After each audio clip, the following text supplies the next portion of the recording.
Paseo de San Joan es una de las calles más bonitas del mundo, céntrica, pero no tanto, donde se privilegia a los peatones y se respira un ambiente tranquilo y acogedor.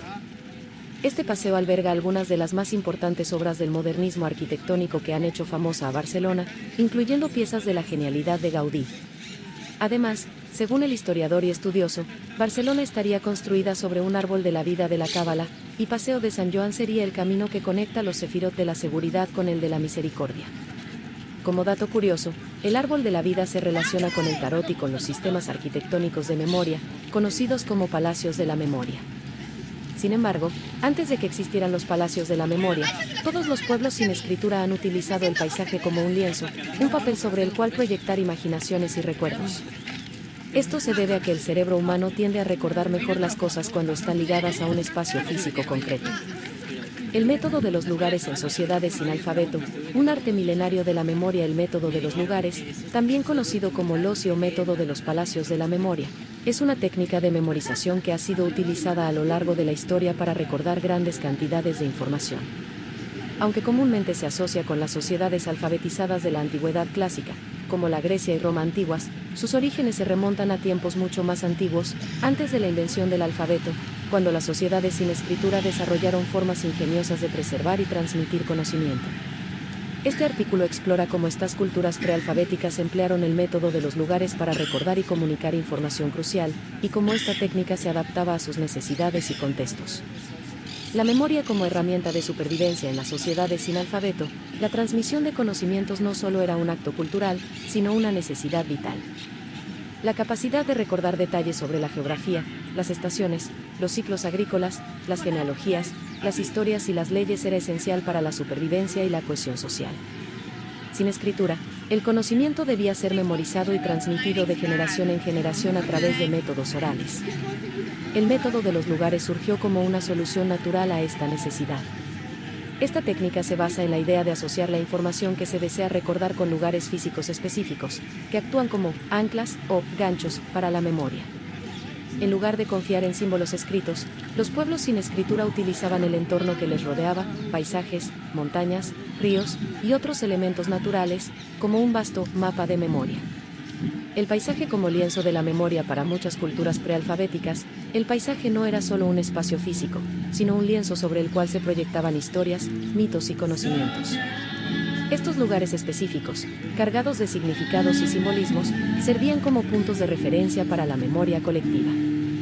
Un árbol particular, una roca distintiva, un río serpenteante o una cueva profunda podían convertirse en capítulos de una historia épica, en lecciones de vida o en registros de eventos históricos. Por ejemplo, los aborígenes australianos han utilizado durante milenios lo que se conoce como canciones de la tierra o songlines. Estas rutas no solo trazan caminos a través del paisaje, sino que cuentan la historia de la creación, de sus ancestros y de la ley de la tierra. Al caminar por estos caminos, se recitan canciones que, en su letra, codifican un vasto conocimiento geográfico, espiritual y práctico. El paisaje, en este contexto, es un texto vivo, una biblioteca abierta que guarda el saber ancestral. De manera similar, las culturas nativas americanas también empleaban lugares sagrados y naturales como puntos focales de la memoria. Montañas, cañones y otros elementos geográficos se entrelazaban con mitos y leyendas, sirviendo como recordatorios tangibles de las narrativas orales que conformaban la identidad de sus pueblos. Los sistemas de memoria en la arquitectura primordial antes del surgimiento de los palacios de la memoria formales, donde los griegos y romanos imaginaban grandes edificios con estancias llenas de información, las sociedades sin alfabeto usaban el entorno natural, y en ocasiones, estructuras construidas por el hombre como herramientas para la memorización. Un ejemplo fascinante de esto se encuentra en las civilizaciones megalíticas de Europa. Monumentos como Stonehenge en Inglaterra o los alineamientos de Karnak en Francia no solo tenían una función astronómica o ceremonial, sino que también pudieron haber servido como lugares de memoria. Cada piedra, cada alineación, cada forma arquitectónica contenía un significado específico que se recordaba y transmitía oralmente a través de ritos y ceremonias.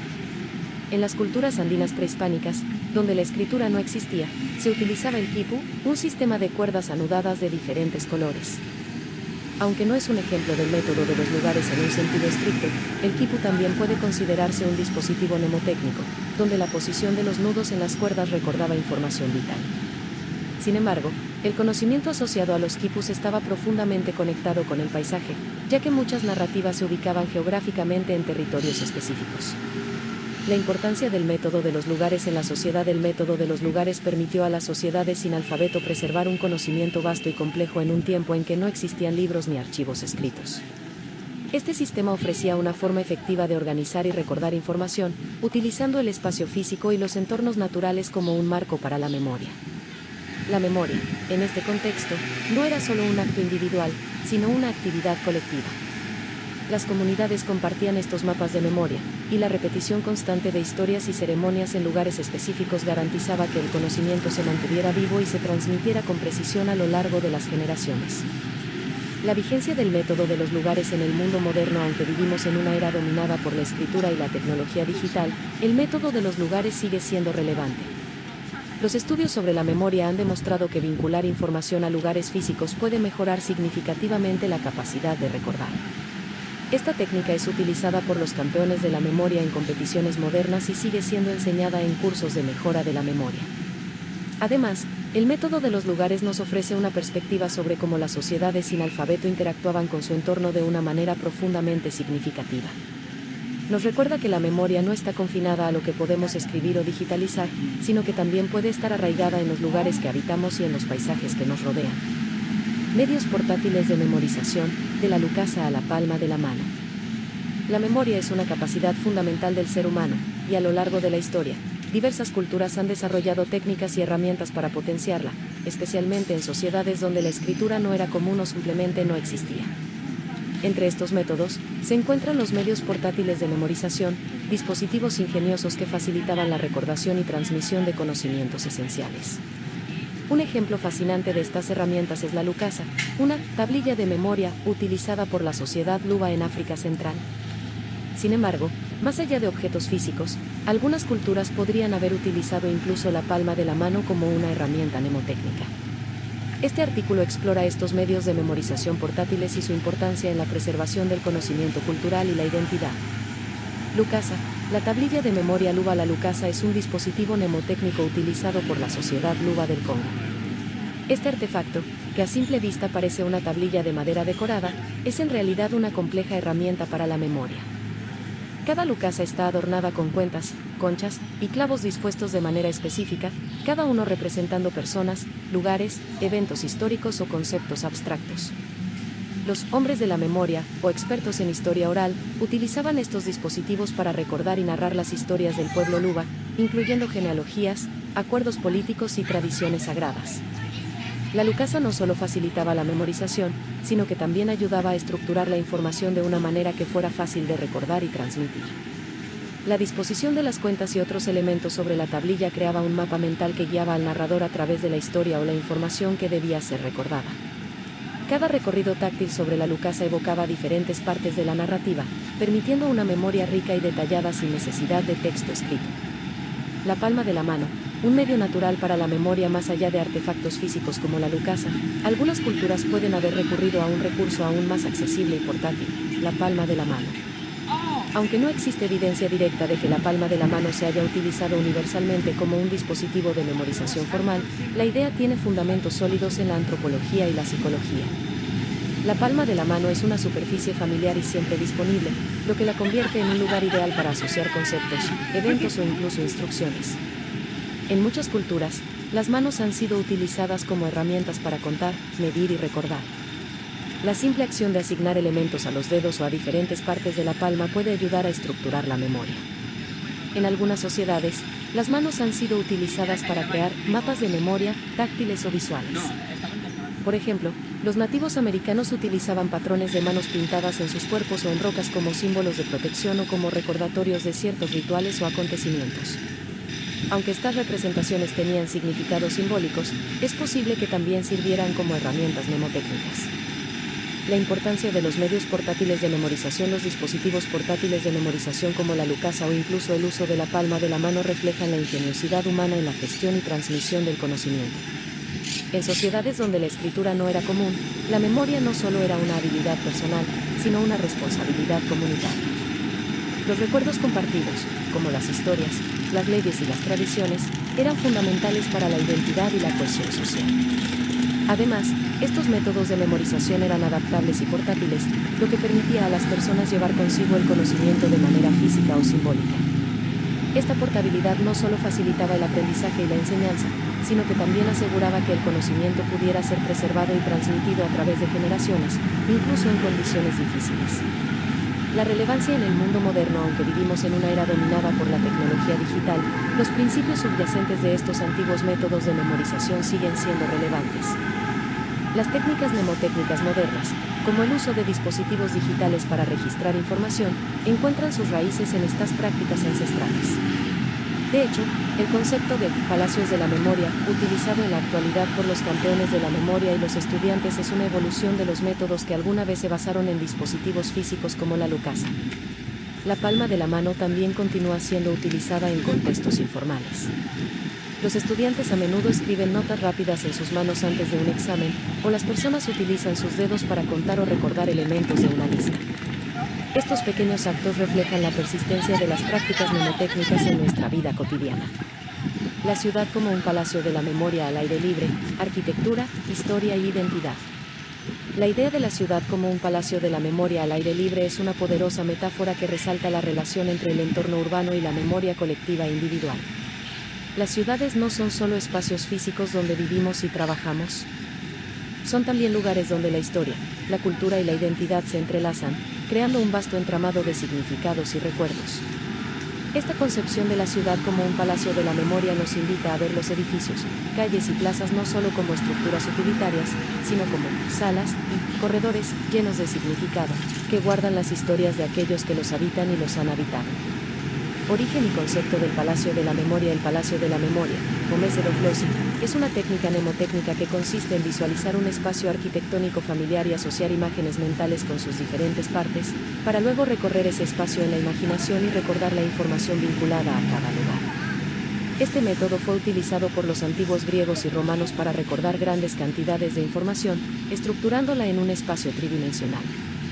Cuando aplicamos este concepto a la ciudad, la idea es que el entorno urbano en su totalidad puede funcionar como un palacio o escenario de la memoria.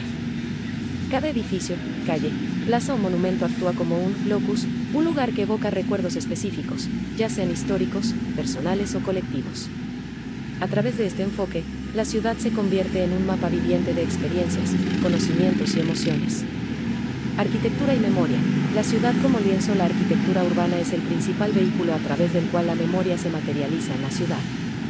Los edificios emblemáticos, los monumentos históricos, las plazas y los parques no son solo construcciones de ladrillo y piedra, sino que son símbolos cargados de significado. Cada uno de estos lugares tiene la capacidad de evocar historias y recuerdos, tanto para quienes viven en la ciudad como para los visitantes. Por ejemplo, pensemos en ciudades como Roma, París o Jerusalén. En Roma, el Coliseo no es solo un antiguo estadio, es un lugar que invoca la grandeza y las brutalidades del Imperio Romano, el espectáculo de los gladiadores y la vida social de la antigüedad. En París, la Torre Eiffel no es solo un icono turístico. Es un símbolo de modernidad y del ingenio humano. En Jerusalén, el Muro de los Lamentos no es solo una reliquia arqueológica, es un lugar de profunda significación religiosa y emocional. Estos ejemplos muestran cómo la arquitectura urbana puede actuar como un catalizador para la memoria, tanto en términos individuales como colectivos. Las ciudades, al ser recorridas y experimentadas, permiten a las personas navegar por sus propios recuerdos y conectar con la historia que las rodea. La ciudad y la historia viva. Las ciudades son también depositarias de la historia viva. A medida que una ciudad crece y cambia, cada capa de construcción y reconstrucción añade una nueva capa de memoria. Los barrios antiguos que sobreviven al desarrollo urbano, las calles que siguen el trazado de caminos históricos, y los edificios que han sido testigos de eventos importantes, todos contribuyen a la narrativa continua de la ciudad. En este sentido, la ciudad funciona como un palacio de la memoria colectivo, donde la historia se escribe y reescribe constantemente. Los ciudadanos participan en este proceso al interactuar con el entorno, recordar eventos pasados y proyectar sus propias historias personales sobre los espacios que habitan. Un ejemplo claro de esto es Berlín, una ciudad que ha sido escenario de algunos de los eventos más significativos del siglo XX. La historia de Berlín está inscrita en su arquitectura, desde las cicatrices de la Segunda Guerra Mundial hasta los restos del muro que una vez dividió la ciudad. Caminar por Berlín es un acto de memoria, una exploración de la historia reciente que sigue viva en las calles. La memoria individual y la experiencia urbana. La idea de la ciudad como un palacio de la memoria no solo se aplica a la memoria colectiva o histórica, sino también a la memoria individual. Cada persona que vive en una ciudad tiene su propio mapa mental de lugares significativos, que está íntimamente ligado a sus experiencias personales. Las esquinas donde se cruzaron por primera vez con un amigo, los parques donde pasaron tardes leyendo o los cafés donde tuvieron conversaciones importantes, todos estos lugares se convierten en puntos de anclaje para los recuerdos. Este aspecto de la memoria individual en la ciudad es lo que hace que cada persona experimente la ciudad de una manera única. Aunque todos comparten el mismo espacio físico, el significado de ese espacio varía de una persona a otra. Así, la ciudad se convierte en un palacio de la memoria compartido, pero también profundamente personal. La ciudad y la memoria en la era digital. En la era digital, la relación entre la ciudad y la memoria está cambiando. Las tecnologías de realidad aumentada y las aplicaciones de geolocalización están transformando la manera en que interactuamos con el entorno urbano. Ahora, es posible superponer capas de información digital sobre los lugares físicos, creando una nueva forma de palacio de la memoria donde lo físico y lo virtual se entrelazan. Estas tecnologías permiten a las personas acceder a información histórica, cultural o personal en tiempo real, enriqueciendo su experiencia de la ciudad. Por ejemplo, una aplicación de realidad aumentada podría permitir a los usuarios ver cómo era un edificio hace 100 años o escuchar relatos históricos mientras caminan por una calle. Esto no solo refuerza la memoria colectiva, sino que también personaliza la experiencia urbana, permitiendo a cada individuo construir su propio palacio de la memoria digital sobre la ciudad física. Ejercicio práctico, recorriendo la ciudad como un sistema de memorización. Este ejercicio te invita a combinar la idea del sistema de memorización de los aborígenes australianos, conocidos como songlines o canciones de la tierra, con un recorrido por la ciudad. A través de esta práctica, aprenderás a usar tu entorno urbano como una herramienta de memoria, asociando lugares específicos con información o historias que deseas recordar. Objetivo: desarrollar un sistema mnemotécnico personal utilizando la ciudad como un mapa de memoria, al estilo de los songlines aborígenes. Duración: 1 a 2 horas, dependiendo del tamaño del área a recorrer. Materiales necesarios: cuaderno o dispositivo móvil para tomar notas. Mapa de la ciudad. Opcional: cámara fotográfica o teléfono con cámara. Pasos del ejercicio: 1. Selecciona un área de la ciudad, elige un barrio o una ruta en la ciudad que conozcas o que te interese explorar. Debe ser un área con una mezcla de elementos urbanos como calles, parques, edificios emblemáticos, estatuas, plazas, etc. Puedes trazar la ruta en un mapa antes de comenzar. 2. Define la información a memorizar. Decide qué tipo de información quieres memorizar durante tu recorrido. Puede ser un conjunto de datos como una lista de tareas, conceptos para un examen, versos de un poema, o incluso una narrativa que desees recordar. 3. Asocia lugares con información.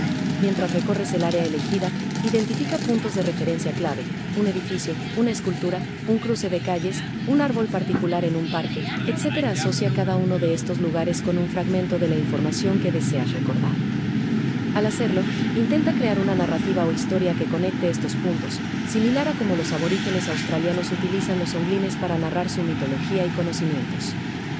Ejemplo: primer lugar, asocia con la primera idea o dato. Segundo lugar, relaciona con el segundo dato, conectando con el primero. Tercer lugar, continúa la cadena de memoria, sumando información.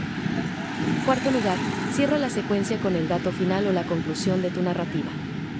4. Crea una historia o canción. Para reforzar la memoria, construye una historia o una canción que conecte todos los puntos y la información asociada. Puedes basarte en lo que ves, las sensaciones que experimentas en cada lugar, o eventos históricos relacionados con el área. Esta historia no solo te ayudará a recordar los datos, sino que también creará una conexión emocional y visual con el recorrido. 5. Recorrido repetido. Repite el recorrido al menos 2 veces, intentando recordar la información en cada lugar sin consultar tus notas. Cuanto más repitas el recorrido, más fuerte será la asociación entre los lugares y la información. 6. Reflexiona y ajusta. Después de completar el ejercicio, reflexiona sobre la experiencia. ¿Qué lugares te resultaron más efectivos para recordar la información? ¿Cómo podrías ajustar el recorrido o las asociaciones para mejorar la memorización? Anota cualquier observación que pueda ayudarte en futuros ejercicios. Ejemplo práctico: supongamos que quieres memorizar los puntos clave de una presentación sobre la historia del arte. mientras caminas por un barrio histórico, museo local, asociado con los orígenes del arte prehistórico. Iglesia antigua, recuerda la influencia del arte religioso medieval. Estatua en la plaza, simboliza el renacimiento y el auge del arte clásico. Edificio moderno, relacionado con el arte contemporáneo y sus innovaciones. Consejos adicionales: involucra todos los sentidos, no te limites a lo visual. Involucra otros sentidos como el olfato, el sonido, o incluso el tacto para fortalecer la memoria. Hazlo personal, la memoria se fortalece cuando está ligada a experiencias personales. Intenta vincular cada lugar con algo que te importe o que te evoque emociones. Explora diferentes rutas. Para información diferente, prueba recorridos distintos. Esto te ayudará a expandir tu mapa mental de la ciudad y asociar más contenido a diferentes lugares. Conclusión: este ejercicio no solo te ayudará a memorizar información de manera efectiva, sino que también te permitirá ver tu entorno urbano bajo una nueva luz.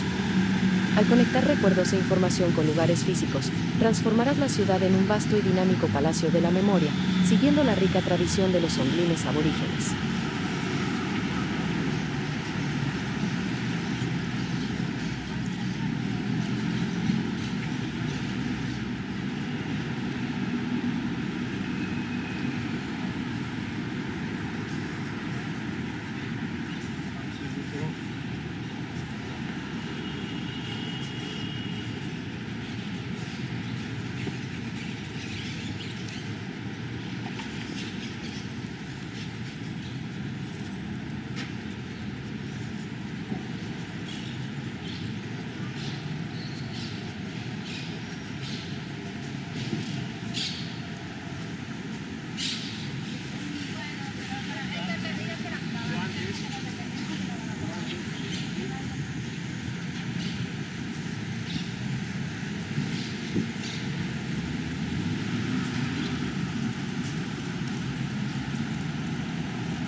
alma.